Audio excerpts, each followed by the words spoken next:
Long journey అంటే ఎంతమందికి ఇష్టం ఉంటుంది? నాకైతే చాలా ఇష్టం. బ్రైడల్ మేకఓవర్ చేయడానికి నేనైతే చాలానే విలేజెస్కి వెళ్ళాను. అందులో ఇది నేనైతే హైదరాబాద్ నుండి ఒంగోలుకి అయితే వచ్చేసాను ఎంగేజ్మెంట్ మేకఓవర్ చేయడానికి.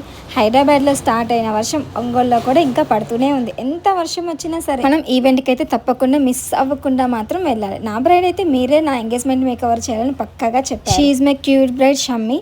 తన మేకఓవర్ చాలా న్యాచురల్గా ఉండాలి అండ్ అట్ ఏ టైం నాకు గ్లాసీగా కావాలి అని చెప్పారు. సో ఫైనల్ లుక్ అయితే చాలా బాగా వచ్చింది అండ్ తనకు కూడా చాలా బాగా నచ్చింది. చాలా న్యాచురల్గా కనిపిస్తుంది అని చెప్పారు. ఇంకా ఎంగేజ్మెంట్ సెరమోనీ అయితే ఫంక్షన్ హాల్లో అనమాట. సో మేము ఇంటి దగ్గర నుండి ఫంక్షన్ హాల్కి అయితే వెళ్ళిపోయాము.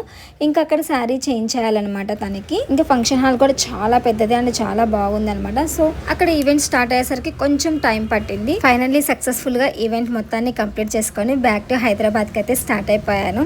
చాలా రోజుల తర్వాత ఇలా బస్ జర్నీ చేయడం చాలా ఎక్సైటెడ్గా అనిపించింది నాకైతే. ఏపీ అండ్ తెలంగాణలో ఎక్కడ ఈవెంట్స్ ఉన్నా వెళ్తానండి. మీకేమైనా బ్రైడల్ ఎంక్వైరీస్ ఉంటే తప్పకుండా కాంటాక్ట్ చేయండి. బడ్జెట్ ఫ్రెండ్లీలోనే మేకప్స్ అయితే చేస్తాను. Follow for more videos. Thank you for watching.